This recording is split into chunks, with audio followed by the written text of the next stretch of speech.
Create Lab Ventures is a social venture that creates new opportunities for the underserved community to enter the tech and media industries, especially in artificial intelligence. So with me today, Dr. Lee Goss, who's going to be co-hosting with me, and also our guest, Abram Maldonado, co-founder of Create Labs and also ambassador of OpenAI. So welcome, great to have you here. Thank you for having me, good morning. So explain, what is Create Labs? Sure. What kind of services are you doing and for who? Absolutely. Well, thank you again for having me. We started really as a social impact organization, really helping the community create those pipelines to get into tech and media and emerging industries where we saw that there was a lack of a talent resource connecting the underserved community to learn those skills and get into those spaces. While doing that work, we fell into the space of generative AI right at its inception around the creation of GPT by OpenAI, and we were tapped to join them as be the early beta testers of that technology.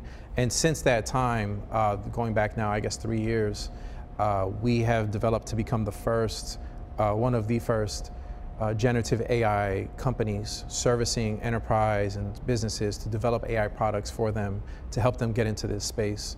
As an ambassador, I support the organization, testing these models, testing future models that aren't out yet, interfacing with the company, the engineering teams, the product teams to help them understand what are the different ways that people can leverage generative AI and where this is headed.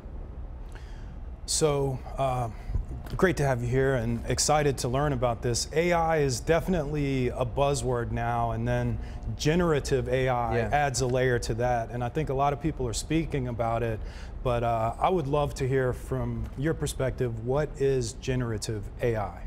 Generative AI relies a lot on predictive behaviors, taking a data set. So if you take the word roses are, right? You build a data set to try and predict, what do you want to hear after roses are? Do you want to hear roses are a flower? Roses are red? Roses smell good? So it's a whole data set to try and predict what do you want to hear next, and then it learns as you reinforce it. So now expand that to image, expand that to video, right? You take a data set that takes millions of images and turns them into like grains of sand, and to allow you to mold new images and new creations from its learned behaviors from that original data set. So it's generating, hence the word generative, it's generating new content from what you've provided it in its original data set. Interesting. And I had the privilege of watching some of your previous interviews, and you mentioned bias in AI. Yes. And that was uniquely interesting to me, so I would love for you to explore that. Sure, it's something we care deeply about because, like I said, we worked in the social impact space prior to our work in AI, and working closely as diversity consultants with tech companies to help them address bias in their business practices, their marketing, their hiring practices. So when we saw AI as another area to address bias, we took it head on. Hence our product DEI GPT, which is one of our diversity products that we put out into the market leveraging AI. So in this, you take a snapshot of data, you take a slice of the internet and put that into a large language model to then generate new text.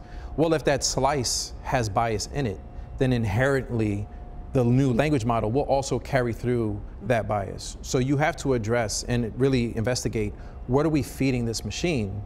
And is there bias in what we're feeding it? So a lot of these large language models, they capture Wikipedia content. People don't realize 87% of Wikipedia pages are made by white males. So if there's any bias in the Wikipedia pages that you're feeding these models, then that's going to show up in the outputs as well, unless you are going the extra mile to be more inclusive and representative in the data set or in what you're feeding it and making sure that it's being fed correctly. What ways do you see generative AI kind of incorporating into how we work and live? Well, at the basic level, you think about what are we doing manually so often at work, in our professional lives that maybe should be augmented or enhanced with AI. Spreadsheets, writing proposals, writing that repetitive email. We forget how much time it takes to actually write an email, and write an email that we've written 1,000 times before. Maybe is there something that can predict how we've written that email in the past to just tell it through a command, all right, send this person a follow-up email, send this person an intro email, send this person a thank you email. And it's like, you know what? I know how you've written these in the past, so let me take care of that for you.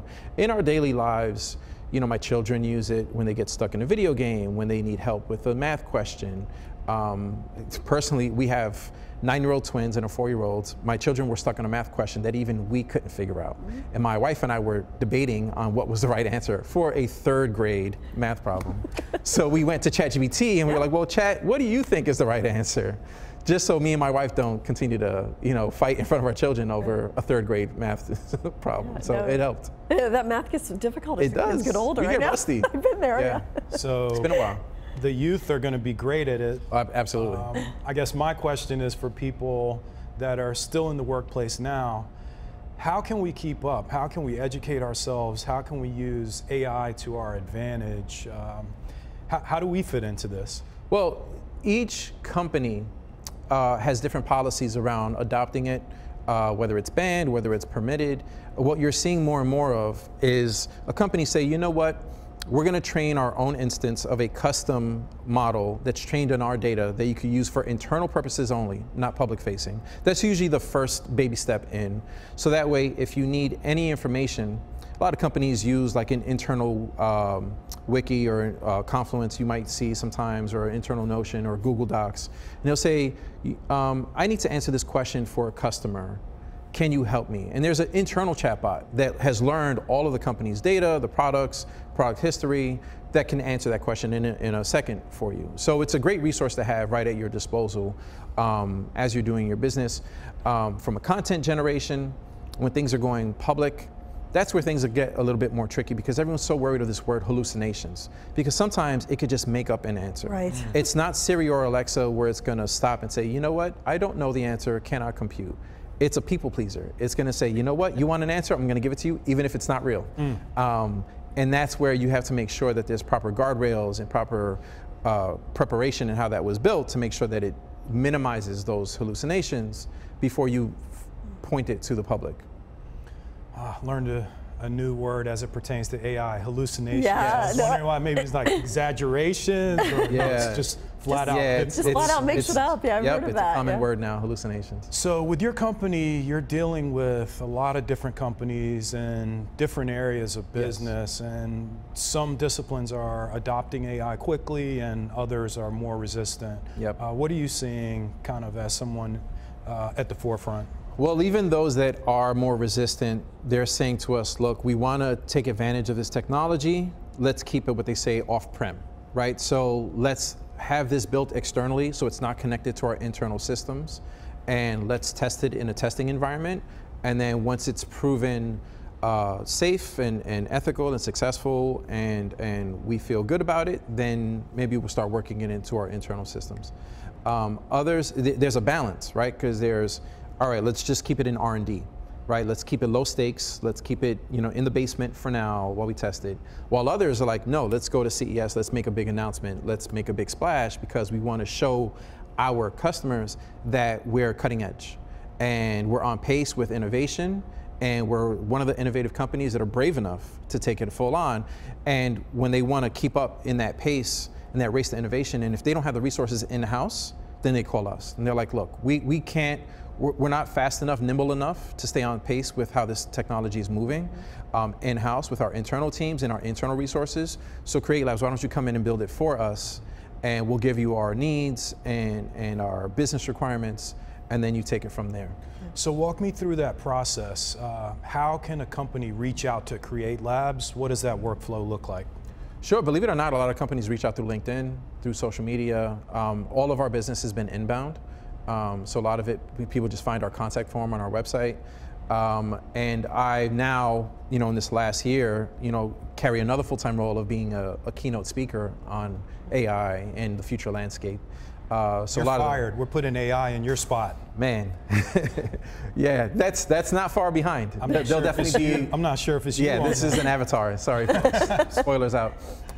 So yeah, at the conferences, a lot of companies will reach out to me after the conference. They'll find my contact on LinkedIn and say, hey, I love what you showed or demonstrated. Can we talk afterwards? And can I explain to you our business use case and our problem that we need you to solve? But again, we are still a social impact organization. We don't monetize the social impact side of it. It's kind of baked itself into our DNA as we moved away from trying to commercialize anything around our social impact work. So The team is Black and Brown founded. A lot of us came up into the AI space as a secondary career, coming over with transferable skills from media and entertainment and education. So we're a ragtag bunch that's taking on our bootstraps and run this company through our bootstraps to do a lot of really creative and interesting work for other companies, and stayed industry agnostic. So we get clients from healthcare and fashion and entertainment and finance, just because we want to stay with a wider range on how these technologies could be used. Yeah. Well, what's on the horizon for Create Labs? How do you envision using AI going forward? Sure. So this week is CES in Vegas, and what you're seeing there is usually like a testing ground of people trying to take it to the next level. So this week you're seeing a lot of hardware. You're seeing a lot of people introduce little gadgets that are connected to APIs that call to AI chatbots. Whether or not that's going to stay, we'll see. We'll see how many people adopt. I bought one just to test them out. But for us personally, another announcement that was just made this week is our partnership with MasterCard. So MasterCard is making a big investment around supporting small businesses and underserved entrepreneurs. And they asked us if we can build them a chatbot that can mentor these small businesses that are starting from scratch. Day one, they've never gotten a bank loan before, they've never opened a business, and they want to know where do they start, how do they maintain, and how do they grow their business. And we're doing that through generative AI and building that chatbot in partnership with MasterCard. So we're really excited about that one. Well, how do you see the AI evolving? Multimodal. So what that term means is that it's going to move beyond text.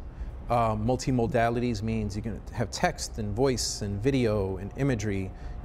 We also specialize in creating digital humans. So one of the ambassadors that we've created that, no pun intended, has taken on a life of her own is Clara. So Clara is our virtual influencer. She's our virtual ambassador.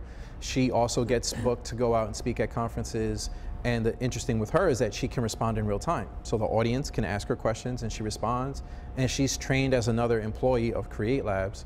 So she carries through our social impact mission, the importance to community and the diversity. And children love her. People see her as she's an Afro-Latina AI, so the representation is immense. But I think she's also a snapshot of what it might be like to all have a digital human that we coexist with, that is assigned roles and tasks that we are asking it to delegate to it, send out these emails on my behalf, interact, take lead in this meeting on my behalf. You're gonna see more agency. It's another catchphrase with AI, turning a chatbot into an agent. An agent is taking action on your behalf autonomously. So we're getting there, but we're still testing out the scalable use cases of this. And do you guys have her on W-2 or 1099? Right now she's 1099, but them checks are coming in, so she's doing her part. Oh, good, congrats. Yeah, thank you. So finally, what advice would you give to entrepreneurs, to business leaders who are looking to incorporate AI effectively, responsibly? Don't run from it. It's going to take over your industry. If you haven't jumped in yet, you're a little behind. I would say find a moment in your team's workday where they can ideate and iterate and play with these toys and tinker. So if that means dedicating 5% of the workday, of the work week, to innovation in R&D for the entire staff, not just like one team in the sub basement. You're going to find someone in marketing might come up with an amazing use case. Someone in HR might come up with an amazing use case, but they won't come up with those use cases if you don't put it in their hands to try it out. Yeah. So that's an important part in making sure that everyone is encouraged to use it instead of being afraid of what it might do with your data. Just create a closed course. We see commercials all the time with people doing crazy car stunts. This is on a closed course, right? So just create a closed course for this innovation and testing. Yeah. Well, fascinating. Thank you so much, Abram, for coming in, explaining what you're doing at Create Labs. Thank you.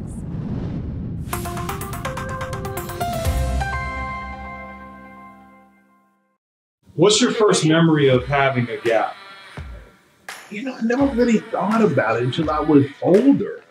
In the moment, 50 years to make it. Here we go.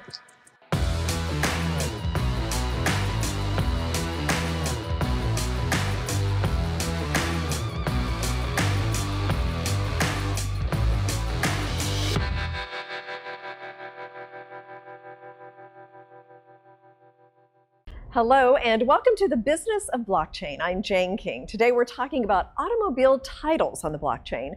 Champ Titles has built what it believes to be the largest deployment of blockchain for the U.S. government to date. And today we're joined by Shane Bigelow, CEO and co-founder. And thank you so much for joining us and being a sponsor of the Business of Blockchain. Well, thanks for having me, Jane. Appreciate it. And love to hear this story. We're talking about automobile titles. They've long been a painful process for people. Explain what you're doing in the blockchain and what parties are involved and how this all works. Sure, of course. So DMVs have long been plagued by slow lines and difficult experiences for consumers, but it's not the DMV professionals' fault. Oftentimes they don't have the right system of record that can move at the pace of business. If you want to transact your title or move your title to somebody else, if you're a car dealer or a fleet operator or an insurance carrier or lender, that's often very cumbersome, often very paper-based. We seek to replace those systems in states and work with states to partner to bring that type of technology to their constituents, those car dealers, fleet operators, insurance carriers, lenders, and of course the consumers. And blockchain sits as the system of record behind it to store and track the data. Explain a little bit how that works, because I find people still don't quite understand blockchain. So how does this work? How does this help the end user? Sure, so blockchain is just a part of the solution. What really affects the outcome for the users, so those dealers, those fleet operators, insurance carriers, lenders, consumers, is the pace at which they can move their asset from one entity to another, from one person to another, from a dealer to a consumer, from a consumer to a dealer, the pace at which a lender can put a lien onto a title. Take an example. Many states often take 6 to 9 weeks for a lender to be able to perfect their interest on a car loan. Well, this is a problem. They've extended a loan to a consumer, and there's a period of time where that bank doesn't actually have a perfected interest on that loan. It's not really fair. It drives up borrowing costs. Okay. It's similar in the insurance world. They have to wait 60 days to take title to an asset that is involved in a total loss. Insurance carriers can't even go and assert the things they need to do for subrogation on a claim, which is the effort to go and get money from the contra insurance carrier. They're not allowed to do that until the title is in their name. This costs hundreds of millions of dollars per carrier per year simply waiting on the title. That savings inevitably gets passed on to consumers in the form of reduced premium. At a time when premiums are rising, we should want this, by the way, but it gets passed through in the form of reduced premium because carriers don't need to save that money. They want to pass it through to be more competitive. So carriers that are adopting this inevitably see savings. We do use AI to help decision the title applications as they come in. It's an assistive force to enable the clerks in different states to be able to process more faster. And how much adoption are you expecting or hoping for? Well, generally when we move into a state and take over these transactions, the adoption rate is well north of 95%. And then can consumers look forward to quick and easy processes with these title transactions? Yes. So what we're doing is building the guts of the way that other entities might build on top of what we're doing. The analogy I think of is you can't have your iPhone and do all the things you do with it unless Cisco put the routers and switches in place to build out the internet. We're building that so that other companies can come on top of it and make great solutions that consumers can use to drive commerce between themselves, to do private auto sales and things that are more difficult, paper-based and complex today. If the guts are right, the same way that Cisco built out the internet, if the guts are right, everything else will build on top of it and work better. And what about electric vehicles? There's a big push for that. Will that impact what you do at all? And even, self-driving cars? Does any of that fit into kind of your long-term plans? It does, and here's sort of the forward-looking view of where this might head. So we've got two issues in this country with EVs. The first is that the utilization of EVs causes a reduction in the tax that's collected for the gas tax. They're not using gas, there's no gas tax collected. The gas tax is the primary way we fund the development of our roads and bridges and tunnels and other things that we need for infrastructure. If we take that gas tax away, you have to apply a different tax. Perhaps it's a mileage tax. That seems fairly logical. If there's a mileage tax, as a consumer, if you're using a vehicle for some portion of time, how is the government going to audit whether or not those miles are assigned to you or someone else? If you're in a taxi or an Uber, or take it even more forward, a self-driving car, how do you have an immutable record that can be audited, that you can rely on and know that the cryptography attached to it is secure enough that you as a consumer feel that your data is protected? You need something like a blockchain-based system to do that. Yeah, no, fascinating. Thank you so much, Shane, for coming in and explaining all this, and congratulations as well. Well, thanks, Jane. Appreciate you having me. Thanks. And that is it for today's edition of the Business of Blockchain. I'm Jane King at the NASDAQ Market Site.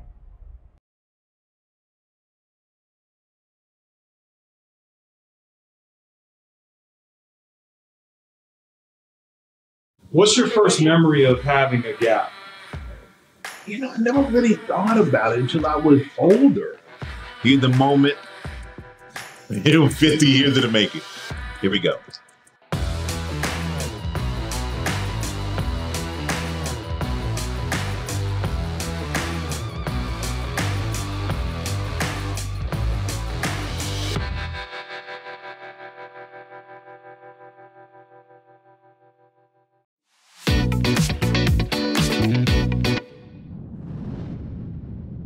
Hi, everyone. Welcome to Game Changers. I'm Anna Berry. Today, I'm speaking with a game changer in the AI economy, creating AI platforms, allowing anyone to build and deploy AI services at scale, anytime and anywhere. Humayun Sheikh, the CEO of Fetch AI. Nice to see you. How are you doing today? I'm great, Anna. Thank you. Pleasure to be here. Good Wonderful. to speak to you. Well, we would all love an update, and tell us a little bit about what the progress has been with Fetch. Yeah, Fetch has been making some great progress. We have been developing all the tools, all the platform that we need to actually deploy all the solutions, the use cases that we've been talking about. And this last quarter and this quarter, we are absolutely making great progress. The current technology is now becoming available, becoming ready. We open up access for people to start building. The developers have been onboarding on our platform quite fast. We've had more than 25,000 signups where people want to build and develop the product. We have an agent-based infrastructure, which means that they can build and deploy their AI applications quite easily on our platform, and the progress has been great. Thank you. Good. Well, we certainly see the integration of AI into almost everything nowadays. Tell us about the recent Fetch Compute. What is that exactly? So Fetch Compute is when you're building AI applications, it's quite important that you have GPU power, as you all know. You have to build these machine learning models. You have to build the LLMs. You have to build a combined infrastructure where you can run the large language models on your own data. And so one of the biggest components, and one of the components which is not only just costly, but actually it's not available, is the GPU compute. My biggest concern in terms of AI would be the content that we're generating, how much fake content, and is there an ability to identify where this content is coming from? And is it real or is it not? And I think that's going to impact how we interact with media. That's going to interact how we interact with information, how we build applications, and what information we use. And that's very critical. So if I take that thought and then I think of how these models are trained, and we saw some problem with Google's video generation. And what is quite evident is how even a big company like Google, who is so careful with everything and the curated data set, can get it wrong. So it is quite a serious thing that we need to be aware of, and not just aware of, we need to try and find ways to mitigate to such risk. And what blockchain brings is that you can actually train these models, and you can actually keep a record, which is an open record. It's not a hidden record of who trained it, where the data came from. And also on top of that, how can you monetize these people? How can you monetize all this training by passing economic value to all the participants. And blockchain kind of sits as the bottom layer where all these interactions can be recorded, can be audited. And I think it's very good for that if you want to keep an open record. So I do feel that leaving just all of this AI into some big corporate hands is not even going to be possible, even if everybody tried. But making it too restrictive is quite dangerous as well because you're stifling growth. So perhaps the way to deal with it is to let's develop the AI, but more control the application of AI. So the application layer is where the control needs to come. What is the outcome? Where is the outcome going? And who is kind of releasing it in the market? That's where the governments and the regulators can come in. And that's where you come in with your applications and your platform. You're certainly changing the game in this AI economy that we're all creating and living in. Thank you so much for joining us on Game Changers. Thank you, Anna. Appreciate the invite. Thank you. Thank you all for watching.